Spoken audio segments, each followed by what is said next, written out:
Di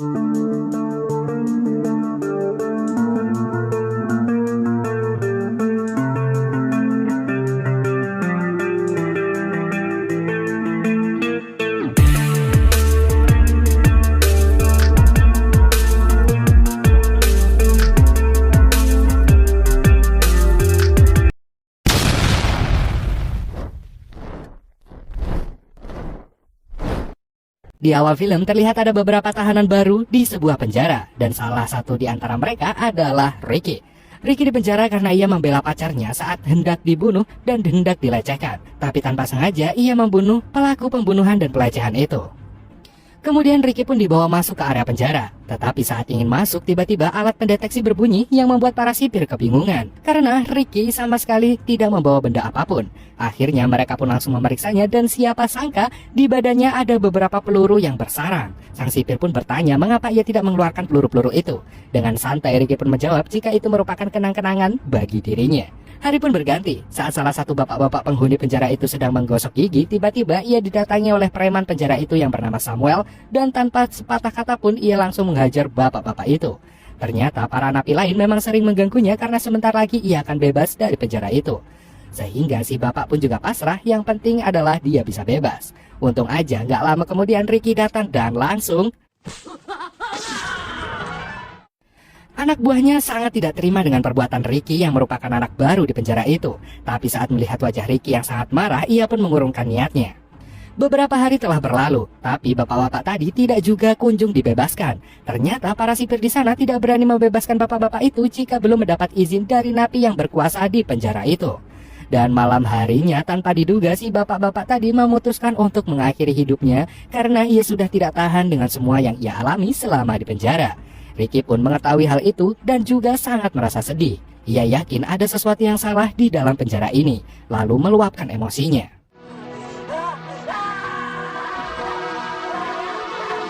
Pagi harinya saat Ricky sedang mandi di sebuah Samuel, tiba-tiba ada seorang napi berbadan besar datang dan langsung memukulnya hingga terpental menabrak tembok. Ternyata dia adalah anak buah Samuel yang berniat untuk membalaskan dendam bosnya. Tapi badan yang sangat besar itu bukan masalah bagi Rizky. Dengan sekali pukul aja Ricky berhasil menghabisi pria itu hingga perut pria itu bolong. Dan kemudian ia pun juga dengan sangat mudah menghabisi Samuel yang juga menyerangnya. Karena perbuatannya di kamar mandi, Ricky dihampiri oleh Oscar. Ia memberitahu Ricky bahwa Ricky harus tunduk kepadanya dan jangan pernah sekalipun membuat masalah. Tidak hanya itu aja, ia kemudian juga dipanggil oleh asisten ketua sipir yang bernama Musang. Atas perbuatannya di kamar mandi, di sana Musang memberikan tambahan masa penjara selama 2 tahun. Setelah itu Musang menunjukkan foto almarhumah pacar Ricky. Dengan berat hati Ricky menerima hukuman itu lalu mengambil foto pacarnya. Tapi tiba-tiba tangan Ricky dibacok dengan tangan bajak laut miliknya, dan ia langsung dihajar oleh si Musang. Emosi Ricky pun langsung memuncak apalagi saat foto almarhum pacarnya dipermainkan. Ia mengamuk sejadi-jadinya, tapi ia tidak menghabisi Musang, yang ia inginkan hanyalah mengambil fotonya. Setiap malam di penjara itu Ricky selalu memainkan serulingnya, karena melalui itu dia menjadi teringat masa-masa indah saat bersama dengan almarhumah pacarnya. Tapi sayangnya itu tidak akan bisa terwujud lagi. Hari pun berganti, terlihat Musang sedang memberi perintah pada Oscar untuk membunuh Ricky. Sementara itu, anak buah Samuel yang bernama Rocky kini menjadi sasaran para preman-preman di penjara itu yang ingin membalaskan dendamnya pada Samuel yang telah tewas. Salah satunya adalah Andre yang ingin membunuh Rocky. Untung aja Oscar datang ke sana untuk menolongnya. Alasan Oscar menolong karena itu adalah wilayah kekuasaannya. Tapi Andre tidak mau tahu, yang penting ia bisa balas dendam. Oscar yang mengetahui itu pun tidak tinggal diam dan ia pun langsung... Oscar lalu membawa Andre ke lapangan. Tujuannya adalah untuk memancing Ricky, karena ia tahu Ricky adalah orang baik yang suka menolong. Dan benar aja, nggak lama kemudian Ricky datang ke sana dan tanpa basa-basi lagi, Oscar langsung menyerang. Tapi Ricky sama sekali tidak mau membalas. Ia berkata pada Oscar jika masih ingin hidup ia harus melepaskan Andre. Karena Oscar nggak mau, akhirnya Ricky pun beraksi. Para napi yang mengetahui itu pun langsung memanfaatkan kesempatan itu untuk menyerang Musang yang sudah tidak punya perlindungan. Tapi sialnya tiba-tiba muncul 3 orang terkuat yang memimpin geng lain, yaitu Logan, ketua dari geng barat, Tyson, ketua dari geng timur, dan Dragon, ketua dari geng selatan. Ricky pun langsung menyuruh para napi untuk berhenti melakukan penyerangan agar tidak ada lagi korban jiwa. Ia pun kemudian membawa mayat Andre pergi dari sana. 2 hari kemudian terlihat asisten Oscar yang ternyata ngefans dengan Ricky. Diam-diam ia mengisi kesepiannya dengan meniru kebiasaan Ricky yang suka meniup daun hingga bisa melantunkan melodi yang indah. Tanpa ia duga ternyata Ricky mendatanginya. Dengan lembut Ricky mengajarinya bagaimana cara memainkan musik dengan daun. Tapi Ricky dibuat sangat terkejut setelah mengetahui ternyata ia tidak punya lidah karena telah dipotong oleh musuh Oscar yang ingin balas dendam pada Oscar. Karena merasa kasihan, ia lalu memberikan seruling kesayangannya pada asistennya Oscar itu. Ia yang menerima itu terlihat sangat bahagia. Saking bahagianya, ia lalu memberikan Ricky daun narkoboy sebagai ucapan terima kasih. Ricky pun sangat terkejut mengetahui di dalam penjara itu ternyata ada perkebunan narkoboy. Dan tanpa mereka sadari, diam-diam Logan mengawasi mereka berdua. Hari pun berganti dan asisten Oscar itu pun langsung dipanggil oleh 3 penguasa. Ia akan dihukum karena telah membocorkan rahasia ladang narkoboy di penjara itu. Ia diberi kesempatan untuk bisa bebas dari hukuman itu, tapi syaratnya ia harus membunuh Ricky. Tidak disangkanya ia memilih untuk dihukum karena ia yakin Ricky akan membawa kebaikan di penjara itu. Mendengar itu mereka langsung menyiksanya hingga akhirnya ia pun tewas. Tidak lama kemudian akhirnya Ricky mengetahui kematian asistennya Oscar. Kini kesabarannya udah habis. Tanpa pikir panjang ia pun langsung membakar ladang narkoboy di penjara itu yang terletak di geng barat. Hal itu membuat Logan yang menguasai geng barat sangat marah dan pertarungan tak dapat terelakkan lagi.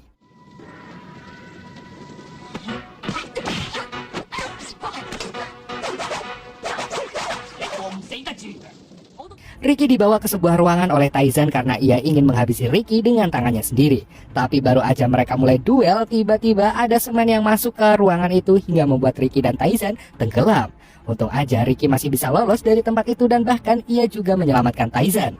Tapi sayangnya saat berusaha kabur ia sudah gak kuat lagi karena semen di badannya sudah mengeras. Scene pun berganti, terlihat ketua sipir datang ke penjara itu bersama anaknya yang sedikit kurang. Saat sedang berjalan di atas karpet ia terjatuh dengan sendirinya. Ketua sipir pun langsung bertanya siapa orang yang bertugas meletakkan karpet itu. Orang itu pun langsung menghadap ketua sipir dan tanpa basa-basi, si ketua sipir langsung menusuk matanya hingga terlepas. Kemudian Musang memberitahu pada ketua sipir bahwa ladang narkoboy mereka telah musnah setelah dibakar oleh seorang napi bernama Ricky. Ketua sipir yang mendengar itu mendadak terkena serangan jantung. Untung aja Musang langsung saset-saset memberinya obat sehingga ia masih bisa selamat. Ketua sipir lalu menemui Ricky yang berada di dalam selnya dengan pengamanan yang sangat ketat. Ia pun terlihat sangat lemah sekali. Tapi saat ketua sipir mendekatinya, tiba-tiba Ricky terbangun dan langsung menarik ketua sipir itu. Tapi hal mengejutkan kembali terjadi. Taizan menjebol tembok dan pertarungan pun kembali terjadi.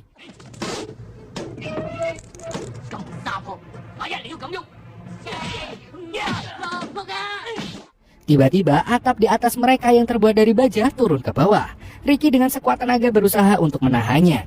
Tapi si ketua sipir malah menyetrum Ricky dengan listrik 100.000 volt. Tentu aja Ricky pun langsung tumbang. Atap baja itu semakin dekat dan sebentar lagi ia akan ke planet. Tapi tiba-tiba Taizan bangun dan menahannya sehingga Ricky dapat lolos. Ricky kemudian ingin menyelamatkan Taizan tapi usahanya sia-sia karena atap baja itu terlalu berat dan akhirnya Taizan pun harus tewas ke planet. Tanpa pikir panjang, Ricky langsung menyerang ketua sipir, tapi sialnya ia dijebak masuk ke dalam ruang bawah tanah hingga membuatnya pingsan. Saat tersadar, Ricky sudah berada di tengah-tengah lapangan dan ia akan dikubur hidup-hidup. Ketua sipir menantangnya. Jika Ricky bisa bertahan sampai 7 hari, maka ketua sipir akan membebaskan Ricky. Setelah itu, si ketua sipir pun menyuruh para napi untuk mengubur Ricky. Semuanya hanya terdiam dan beberapa napi kemudian berani menolak perintah itu. Dalam sekejap orang-orang yang menolak langsung ditembak di tempat. Tapi napi lainnya yang melihat itu jadi ketakutan dan terpaksa mereka mengubur Ricky secara bergantian. Dan beberapa hari telah berlalu dan setiap malam selalu terdengar suara sluring dari dalam tanah yang menandakan bahwa Ricky masih hidup. 7 hari telah berlalu dan tidak disangkanya Ricky masih tetap hidup. Tetapi sialnya ketua sipir mengingkari janjinya. Ia kemudian kembali di penjara dan disiksa habis-habisan selama berhari-hari tanpa asupan makan atau minum sedikit pun.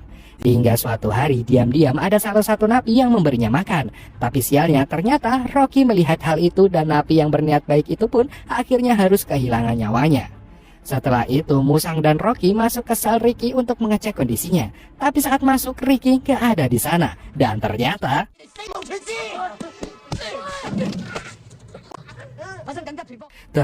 para napi yang mendukung Ricky sudah bersatu untuk melakukan pemberontakan. Dan pertarungan pun gak dapat terelakkan.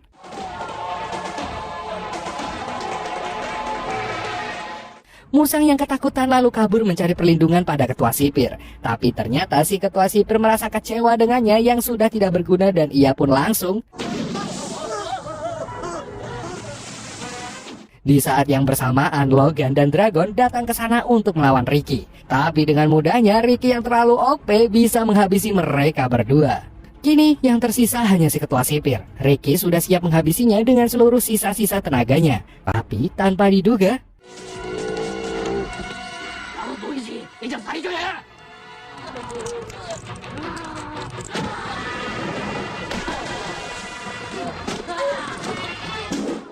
akhirnya Ricky berhasil mengalahkan si ketua sipir sekaligus menghapus sistem di penjara itu yang sangat mengerikan.